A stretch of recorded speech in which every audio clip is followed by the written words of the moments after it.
মেয়েরা বাবার কাছ থেকে ছেলেদের তুলনায় অর্ধেক সম্পত্তি পাবে। মেয়েদের বিয়ের পরে অর্ধেক সম্পত্তি ভাইয়ের কাছ থেকে চাইলে ভাইয়েরা বিলে অথবা ডোবা পুকুর কিংবা সস্তা কোনো জায়গা দেয় অথবা অল্প টাকা দেয়। এতে বোনের হক আদায় হবে কিনা? কোরআন শরীফে সূরা ৪ পারা শেষ পৃষ্ঠার মধ্যে বলা হয়েছে যে ইউসিকুমুল্লাহু ফি আওলাদিকুম লিয-যাকারি মিসলু হাজ্জিল উনসায়াইন।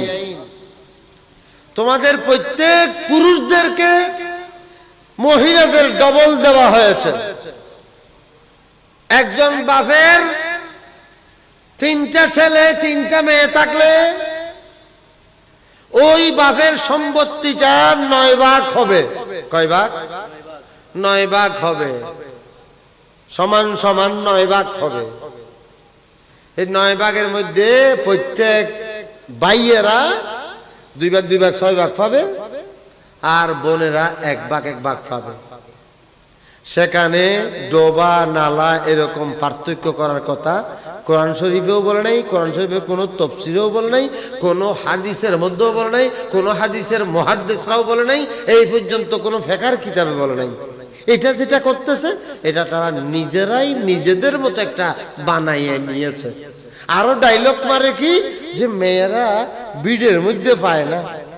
আরো ডায়লগ মারে কি না না ওর মানে বাফুদ্দিন সম্পত্তিগুলো আনতে নাই, আনলে কি হবে? জামাইয়ের উপর গজব পড়বে, জামাই নাকুশ, জামাই উপর জামাই অল্প বয়সে মরে যাবে। এই সমস্ত ভয় লাগিয়ে লাগিয়ে বোনকে হক থেকে মাহরুম করা হচ্ছে আমাদের সমাজে। হারাম, এটা কঠোরভাবে নিষিদ্ধ। পরের হক এটা একটা বড় মারাত্মক হক যে আল্লাহ রাসূল ইরশাদ করেছেন, তোমরা দিতে জানবে না, সম্পত্তির বন্টন তোমরা জানবে না। সেই কারণে আল্লাহ পাক সব কাজ মানুষের হাতে দিয়ে দিয়েছেন, কিন্তু সম্পত্তির ভাগটা আল্লাহ নিজেই রেখে দিয়েছেন। সম্পত্তির ভাগ, সম্পত্তি কে কতটুক পাবে এটা কিন্তু ইমাম আজমও নির্ধারণ করে নাই, ইমাম শাফিও নির্ধারণ করে নাই, ইমাম আহমদ হাম্বল নির্ধারণ করে নাই, ইমাম মালিকও নির্ধারণ করে নাই, কোন সাহাবাও নির্ধারণ করে নাই। আল্লাহর নবী নির্ধারণ করেছেন, আল্লাহ পাকই নির্ধারণ করেছেন। হযরত আলী রাদিয়াল্লাহু তাআলার কাছে একজন এসে মহিলা একটা এসে বলছেন, আমার একটা ভাই মারা গেছে, 600 টাকা রেখে গেছে। আমি বলে শুধু 1 টাকা পাবো। হুজুর দেখছেন, আমার একটা ভাই মারা গেছে, কয় টাকা রেখে গেছে? 600 টাকা রেখে গেছে। আমি বলে শুধু 1 টাকা পাবো। তখন মৌলা আলী সাহেব কথা বলছেন, আচ্ছা তোমার ভাই মারা গেছে কি তোমার আরো 12 ভাই আছে? বলছে হ্যাঁ। আপনি কেমনি জানেন? এমনি বলতেছি, তোমরা আরো 12 ভাই আছে না? 12 ভাই আছে। তোমার যেই ভাই মারা গেছে এই ভাইয়ের বউ আছে না? আছে। তোমার মাও আছে না? ও আছে। তোমার ভাই যে মারা গেছে সেই ভাইয়ের দুইটা মেয়েও আছে না? বলছে আপনি আমার ছিলেন নাকি? আমাদের ঘরের সব খবর আপনি কেমনে জানেন? মৌলা আলী শের খুদা এমন এলমের ওয়ালা, এমন এলম ওয়ালা, মদিনা শরীফ বাবুল এলমুল ওয়ালা। আল্লাহ নবী বলেছেন, আনা বাবুল এলম ও আলিয়ুন বাবুহা, আনা মদিনাতুল এলম ও আলিয়ুন বাবুহা। আমি এলমের শহর, আলী সেই শহরের দরজা। আলী এমন এলম ওয়ালা, আলী রাদিয়াল্লাহু তাআলা আনহু তার কথা শুনে মাত্র সে কেমনে 1 টাকা পাবে এটা তিনি ক্লিয়ার করে বলছেন। হুজুর আমি বলে 1 টাকা পাবো, আমার ভাই 600 টাকা রেখে গেছে। বলে যে তোমার ভাই মারা গেছে যে 600 টাকা রেখে গেছে না? তোমার ভাই 2টা মেয়ে আছে না? এই 2টা মেয়ে 3 ভাগের 2 ভাগ পাবে, মানে 700 টাকা পাবে। আর কত টাকা আছে? হুজুর আর 200 টাকা। তোমার ভাইয়ের তোমার মা আছে না? ও মা, তো মা সুদুস পাবে, মানে 6 ভাগের 1 ভাগ পাবে। সুতরাং 100 টাকা গেছে গা। 600 টাকার মধ্যে 100 টাকা গেছে। আর 100 আছে? বলে আর 100 আছে। তোমার ভাইয়ের বউ আছে না? বউ আছে। বউয়ে 8 ভাগের 1 ভাগ পাবে। 600 টাকাকে 8 ভাগ করলে 1 ভাগে 75 টাকা পড়ে। সুতরাং আর 100 টাকা আছে যে সেখান থেকে 75 টাকা চলে গেছে। আর হটে আছে আর 25 টাকা আছে। তো 25 টাকাকে তোমার ভাই 12 জনে 24 টাকা নেবে, তুমি 1 টাকা নেবে। ঠিক আছে। মৌলা আলী সাহেব এমন এলমওয়ালা, তার থেকে জিজ্ঞেস করা ছাড়া তাদের কে কে আছে এটা হিসাব করে ফেলছে। আমি যেটা বলছিলাম আল্লাহর হক, আবাউকুম ওয়া আবনাউকুম লা তাদরুনা আইয়ুকুম আকরাবু ইলাইকুম। তোমাদের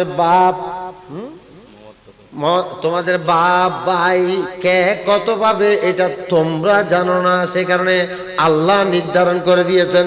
এই কথার মধ্য দিয়ে আমি কিন্তু বেটাইমে আরেকটা কথা বলে ফেলছি, সেটা হচ্ছে সবকিছুর ভাগ বন্টন আমাদেরকে দিয়েছেন, কিন্তু সম্পত্তি ভাগ বন্টন কেমন হবে এটা আমাদের দায়িত্ব দেয় নাই, কোনো ইমামকে দায়িত্ব দেয় নাই, কোনো ফিরকে দায়িত্ব দেয় নাই, আল্লাহ নিজ হাতে রেখে দিয়েছেন। এটাকে ফরায়েজ বলা হয়। আর এলমের মধ্যে ফরায়েজ হচ্ছে নিসফুল এলম, আল ফরায়েজু নিসফুল এলম। গোটা এলমকে দুই ভাগ করলে কুরআন হাদিস ফিকহ উসুল তাফসীর বালাগাত মানতিক লুগাত সমস্ত এলমকে দুই ভাগ করলে এক ভাগ হচ্ছে ফরায়েজ আর এক ভাগ হচ্ছে অন্যান্য সব এলম। সুতরাং ফরায়েজ বড় গুরুত্বপূর্ণ এলম, সম্পত্তি বন্টনের হিসাব বড় গুরুত্বপূর্ণ এলম। তোমরা কাউকে ভালোবেসে বেশি দিয়ে ফেলবে, কাউকে দুশ্মনী করে তার প্রাপ্য থেকে কম দিয়ে ফেলবে। কাউকে বেশি দেখতে পারলে তো বাপে বলবে আমার এই ছেলেটা আমারে বেশি পছন্দ করে, আমার বেশি খেদমত করে, আমি তার জন্য স্পেশাল 2 ঘন্টা 5 ঘন্টা জায়গা এক্সট্রা লেখে দিই, এরকম করে লেখে দিয়ে ফেলবে, ওসিয়ত করে ফেলবে। সেই কারণে আল্লাহর নবী বলে দিয়েছেন লা ওসিয়াতা লিওয়ারিস, যেই ব্যক্তি তোমার সম্পত্তি থেকে সম্পত্তি পাবে সেই ব্যক্তির জন্য তুমি কোনো ওসিয়ত করতে পারবে না। লা ওসিয়াতা লিওয়ারিস, ওয়ারিসের জন্য কোনো ওসিয়ত হয় না। সুতরাং আল্লাহ ভাগ বন্টনটা নিজে রেখে দিয়েছেন। বুঝতে পারলেন? সম্পত্তি ভাগ, টাকা পয়সার ভাগ। এখানে আপনারা কাউকে ভালোবেসে অতিরিক্ত দিয়ে ফেলেন, কারো প্রতি পছন্দ হয় না বলে কম দিয়ে ফেলেন। এরকম একটা কথা কিন্তু রমজানের তারাবি নামাজের টাকা বন্টনের সময়ও আপনি বলতে পারেন। তারাবি নামাজের টাকা বন্টন করতে গিয়ে অনেকে ওই 10 দিন 15 দিনের জন্য হাফেজ সাহেব যে 2 জন আসছে তাদেরকে 1 লাখ টাকা যা উঠছে তার থেকে 80,000 টাকা দিয়ে ফেলছে। আর এখানে 2 জন মুয়াজ্জিন, 1 জন ইমাম, 1 জন খতিব, সবার জন্য আর 20,000 টাকা রাখছে। ওই ব্যক্তিদের কাছে এটা মাথায় নাই যে টাকাগুলো নিজেদের বছরের পর বছর যারা শ্রম দিচ্ছেন, সেবা দিচ্ছেন, তাদের মূল্যায়ন কমে গেল। আর 15 দিনের জন্য 14 দিনের জন্য যারা আসলো তাদের মূল্যায়ন বেড়ে গেল। এরকম করে সেখানেও কিন্তু ন্যায় বিচার হচ্ছে না। এই জন্য আল্লাহ পাক ইরশাদ ফরমাচ্ছেন ইন্নাল্লাহা ইয়া'মুরু বিল আদলে, আল্লাহ পাক তোমাদের প্রত্যেককে ন্যায় বিচার করার জন্য অর্ডার করতেছেন। ইন্নাল্লাহা ইয়া'মুরু বিল আদলে ওয়া ইয়ানহা আনিল ফাহশায়ে ওয়াল মুনকার। আল্লাহ পাক তোমাদেরকে ন্যায় বিচার করার জন্য অর্ডার দিচ্ছেন। ইয়া'মুরু বিল আদলি ওয়া ইতাইজিল কুরবা, এবং তোমাদের নিকটাত্মীয়দেরকে তাদের হক দিয়ে ফেলার জন্য ওয়া ইতাইজিল কুরবা ওয়া ইয়ানহা আনিল ফাহশায়ে ওয়াল মুনকারি ওয়াল বাগই ইয়াইজুকুম লাআল্লাকুম তাযাক্কারুন। প্রত্যেক সপ্তাহে খুতবার মধ্যে এই আয়াতটা পড়ে, কানে বাড়ি খাচ্ছে না? ইন্নাল্লাহা ইয়া'মুরু বিল আদলি ওয়াল ইহসান। আল্লাহ পাক তোমাদেরকে অর্ডার করতেছেন ন্যায় বিচার করার জন্য, ন্যায় বিচার করার জন্য। ও আমার দেশবাসী, পরিবার, পাড়া প্রতিবেশী, আপনারা নিজের স্ত্রীর ব্যাপারে ন্যায় বিচার করবেন, মা বাপের ব্যাপারে ন্যায় বিচার করবেন, সন্তানের ব্যাপারে ন্যায় বিচার করবেন, ইমাম মুয়াজ্জিনের ব্যাপারে ন্যায় বিচার করবেন, ইয়েতিমের ব্যাপারে ন্যায় বিচার করবেন। আল্লাহ পাক বলেছেন তোমরা যার যার হক তাকে আদায় করো। ফাআতি কুল্লাযী হাক্কিন হাক্কাহু। বড় করে বলুন সুবহানাল্লাহ।